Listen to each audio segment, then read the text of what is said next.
is the second time that we are organizing this event. As you know, this year the registered participant is more than 500.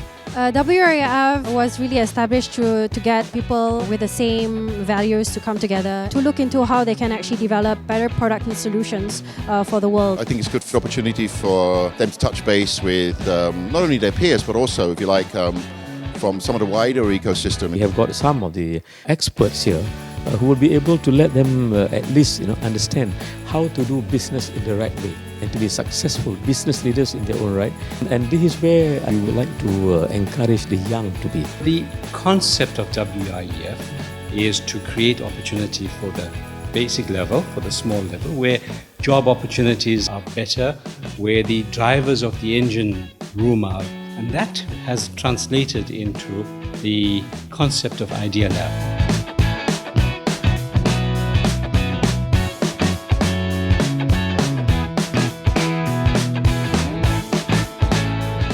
We share a lot of the same cultural values and the same problems, and the idea that we can become a major force within this region is a prospect that's very enticing. What we would like to do is to make sure that all these brilliant ideas that they have could be transformed into business opportunities.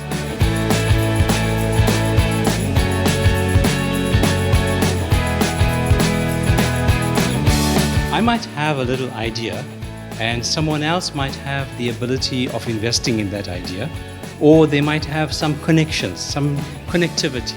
And if we don't meet each other, we'd never get this off the ground.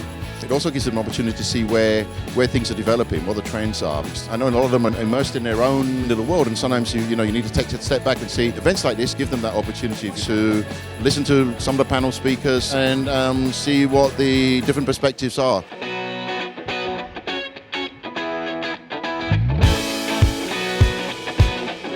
We've got support from investors from across the ASEAN nations.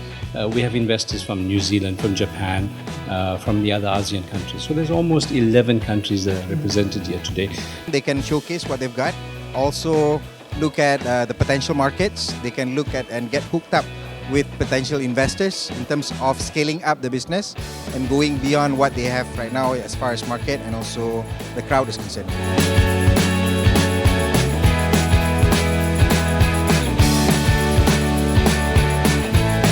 First issue would be, again, selling beyond what they have.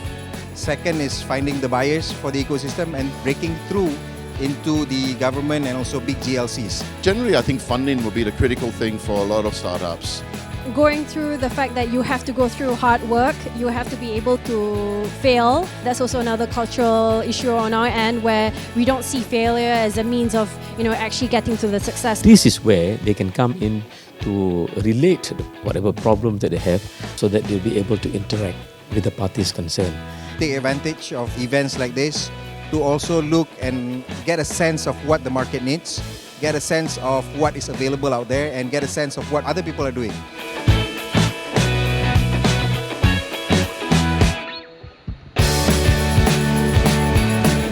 People have understood that if we want to create success stories, then we have to share expertise and skills as well. And that has also come from the Gen Y concept, which is very comfortable with sharing.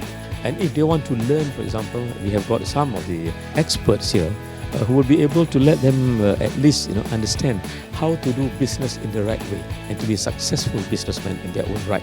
Go through Lean, Agile, reiterate all your ideas. You will end up with an idea that's totally different from what you started off initially. There's the old Chinese saying that the journey of 1,000 miles starts with the first step.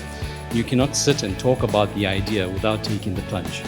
So the first thing that any startup has to do is take their passion and the ideas and put them into reality. Let us use this platform for them to generate their energy and their resources and the mental capacity to develop not only for their own good, but for the good of the community as well.